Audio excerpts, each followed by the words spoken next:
इस trend line को अगर आप देखोगे तो स्टार्टिंग ट्रेंड के स्टार्टिंग से हम लोगों को यहाँ पर दिखाई दे रहा है कि इस ट्रेंड लाइन को मार्केट ने मल्टीपल बार टेस्ट किया हुआ है और मल्टीपल बार टेस्ट करने के बाद एक इंपॉर्टेंट रेजिस्टेंस लेवल को मार्केट ने रिस्पेक्ट किया हुआ है और फिर इस ट्रेंड लाइन का ब्रेकआउट हम लोगों को देखने को मिल चुका है। मतलब हम लोगों को प्राइस एक्शन के हिसाब से पहला कंफर्मेशन मिल चुका है कि मार्केट जो है वो एक इंपॉर्टेंट रेजिस्टेंस लेवल को रिस्पेक्ट किया हुआ है। ये हमारे लिए फर्स्ट कंफर्मेशन हो गया प्राइस एक्शन के हिसाब से। सेकंड कंफर्मेशन हम लोगों को ये मिल चुका है कि ट्रेंड लाइन का ब्रेकआउट हम लोगों को यहाँ पर देखने को मिल चुका है। और थर्ड कंफर्मेशन हम लोगों को चार्ट पैटर्न के हिसाब से आ रहा है। एक इंपॉर्टेंट चार्ट पैटर्न जिसको हम लोग ट्रेंड रिवर्सल वाला चार्ट पैटर्न बोलते हैं, हेड एंड शोल्डर पैटर्न, वो यहाँ पर डेवलप होते हुए हम लोगों को दिखाई दे रहा है। तो आपके सामने मैंने यहाँ पर ये जो चार्ट पैटर्न ड्रॉ किया हुआ है, इसका ये 2 शोल्डर मैंने आपको यहाँ पर दिखा दिया और हेड आपको दिखा दिया है। अभी इसका टारगेट कैसे कैलकुलेट करते हैं, ये जो आपका पीक पॉइंट होता है वहाँ से लेकर नेक लाइन तक का डिस्टेंस जो है वो ऑलमोस्ट 300 पॉइंट का आ रहा है। और अगर मार्केट इस नेक लाइन के नीचे आता है तो हम लोगों को नीचे का टारगेट जो दिखाई दे रहा है वो 17,800 के लेवल तक मार्केट नीचे आने की प्रोबेबिलिटी ये है। लेकिन इसका एक कंडीशन ये है कि कल के दिन मार्केट खुलने के बाद विदिन 1 आवर्स आपको इस लेवल को मार्केट को ब्रेक करना चाहिए, तभी मार्केट का सिमेट्री यहाँ पर बरकरार रख सकता है और तभी ये एनालिसिस को आप यहाँ पर इंप्लीमेंट कर सकते हो। तो यहाँ पर मैंने बहुत सारे पॉइंट आपको बता दिए हैं, इस पॉइंट को आप नोट डाउन करके रखिए। जब भी आप प्राइस एक्शन का एनालिसिस करते हो तो प्राइस एक्शन में अगर आपको इस तरीके के मल्टीपल फैक्टर मिल जाते हैं, उस मल्टीपल फैक्टर में अगर आप ट्रेड करोगे तो आपका सक्सेस रेट भी अच्छा रहेगा और आपको रिस्क रिवॉर्ड रेशियो भी अच्छा रहेगा। तो ये दोनों पॉइंट को आपको इंप्लीमेंट करना सीखना आना चाहिए। अभी देख लेते हैं कि कल के दिन मार्केट में कौन कौन से लेवल के ऊपर क्या अपॉर्चुनिटी मिलेगा। सबसे पहले यहाँ पर हम लोग स्टार्ट करते हैं डेली का एनालिसिस। डेली चार्ट के ऊपर अगर आप देखोगे तो जैसा हम लोगों ने ड्रॉ किया हुआ था, ऊपर की साइड में मार्केट में एक रेजिस्टेंस का लेवल लिखा दिया था। उस रेजिस्टेंस लेवल के बाद पिछले 3 दिनों में यहाँ पर हम लोगों को गिरावट देखने को मिल चुकी है। तीनों कैंडल यहाँ पर नेगेटिव बन चुके हैं और मार्केट में जैसा मैंने आपको बताया उस ट्रेंड लाइन के नीचे अगर मार्केट आता है तो एक तेज गिरावट हम लोगों को देखने को मिलेगी। यहाँ पे एक इंपॉर्टेंट सपोर्ट का लेवल जो निकल के आ रहा है वो 18,000 का इंपॉर्टेंट सपोर्ट है और ये इंपॉर्टेंट सपोर्ट जो निकल के आ रहा है ये ओपन इंटरेस्ट के डेटा के हिसाब से निकल के आ रहा है, क्योंकि यहाँ पर पुट के ओपन इंटरेस्ट कुछ अच्छी तरीके से बिल्टअप होते हुए दिखाई दे रहे हैं।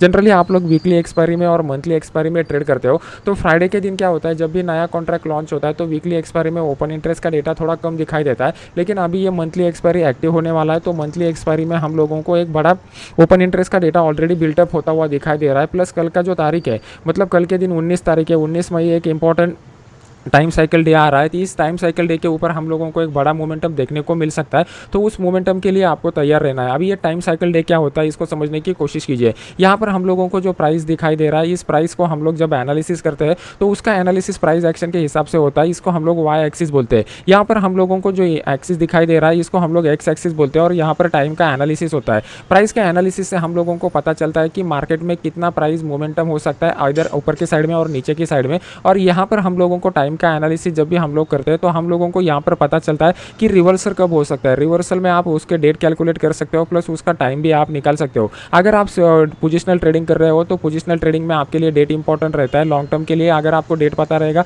कि इस डेट पे करीब बॉटम बन सकता है तो वहाँ पर ही आपको बेनिफिशियल रहेगा। और अगर आप इंट्राडे ट्रेड करते हो तो इंट्राडे ट्रेड में आपके लिए टाइमिंग इंपॉर्टेंट रहेगा। चलिए मार्केट ऊपर गया, फिर नीचे, फिर ऊपर, फिर नीचे, फिर ऊपर, और जब मार्केट ने इस रेंज को ब्रेक किया तो रेंज के बाद भी यहाँ पर कंसोलिडेट ही मार्केट हुआ। मतलब मार्केट में कंटिन्यूसली अप एंड डाउन के मोमेंटम आ रहे थे, तो ये मोमेंटम में जैकपॉट ट्रेड मिलना या कोई वन साइडेड अपॉर्चुनिटी मिलना मुश्किल रहता है। तो यहाँ पर कुछ भी ऐसा कुछ जैकपॉट ट्रेड आज के दिन हम लोगों को नहीं मिला। लेकिन कल का दिन जैसा मैंने आपको बताया टाइम साइकिल के हिसाब से एक इंपॉर्टेंट डे आने वाला है, तो इस इंपॉर्टेंट डे में आपको एक बड़ा मोमेंटम देखने को मिल सकता है। तो इस बड़े मोमेंटम को कैच करने का क्या टेक्निक है इसको समझने की कोशिश करते हैं।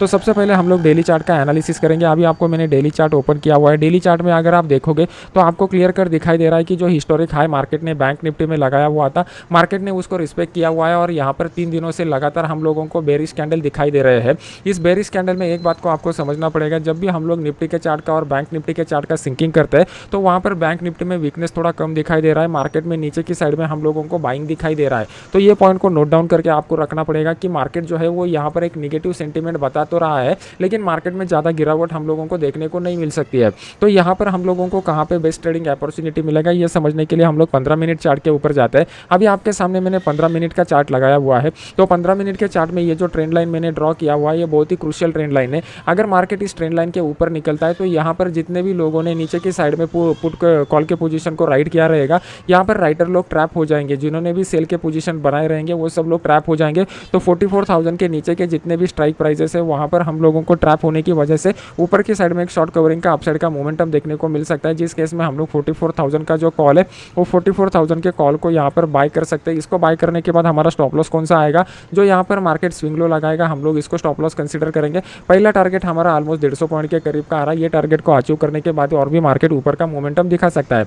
अगर आप नीचे की साइड में देखोगे तो मार्केट ने आज इनिशियली एक रेंज बाउंड मोमेंटम दिखाया और इस रेंज बाउंड मोमेंटम का ब्रेकडाउन देने के बाद मार्केट ने जस्ट एक गैप फिलिंग का काम किया है। बाकी कुछ भी यहाँ पर अपसाइड का डाउन साइड का बड़ा मोमेंटम देखने को नहीं मिला। तो कल के दिन मार्केट किस तरीके से बिहेव कर सकता है यह हम लोग समझने की कोशिश करेंगे। जब भी आप एनालिसिस करते हो तो एनालिसिस करते समय आपके थॉट प्रोसेस को आपको ऑब्जर्व करना रहता है। एनालिसिस करते समय अगर आपके थॉट प्रोसेस में कहीं पे भी फ्यूचर प्रेडिक्शन का थॉट आ रहा है तो समझ लेना आप एक प्रोफेशनल ट्रेडर बनने के लायक अभी नहीं हुए हो। आपको खुद के ऊपर मेहनत करना पड़ेगा। जब भी हम लोग एनालिसिस करते हैं तो हम लोगों को फ्यूचर प्रेडिक्शन नहीं करना है। हम लोगों को क्या करना है, सिर्फ और सिर्फ नाउ मोमेंट में मार्केट में क्या हो रहा है उस नाउ मोमेंट में मार्केट के एक्टिविटी को समझना है। अगर आप मार्केट के एक्टिविटी को नाउ मोमेंट में समझ पाते हो तो ऑटोमेटिकली आपका फ्यूचर प्रेडिक्शन हो जाता है। लेकिन अगर आप फ्यूचर को ही प्रेडिक्ट करने लगे तो कभी भी आप एक प्रोफेशनल ट्रेडर नहीं बन पाओगे और एग्जैक्ट प्रॉफिट आपको कहाँ पे बुक करना है, एग्जैक्ट एंट्री कहाँ पे लेना है, ये प्रॉब्लम आपको हमेशा आते रहेंगे। फिर यहाँ पर बैंक निफ्टी के चार्ट को हम लोग देखते हैं तो बैंक निफ्टी के चार्ट में आपको क्लियर कट दिखाई दे रहा है कि मार्केट में जो है वो वोलेटिलिटी बना हुआ है और इस वोलेटिलिटी को मार्केट जब तक ब्रेक नहीं करेगा तब तक हम लोगों को बड़ा मोमेंटम देखने को नहीं मिल सकता। तो यहाँ पर हम लोगों को एक क्रूशियल लेवल मिल चुका है। तो इस लेवल के करीब किस तरीके का प्राइस एक्शन बनता है इसके ऊपर कल का मोमेंटम डिपेंड रहेगा। प्लस ओपन इंटरेस्ट का डेटा ऑलरेडी मार्केट में बिल्ट है क्योंकि ये मंथली एक्सपायरी है। तो कल के दिन एक बड़ा मोमेंटम हम लोग एक्सपेक्ट कर सकते हैं। तो याद रखिए कल का दिन तारीख जो है वो 19 मई है। 19 मई को हम लोगों को एक बड़ा मोमेंटम देखने को मिलने वाला है।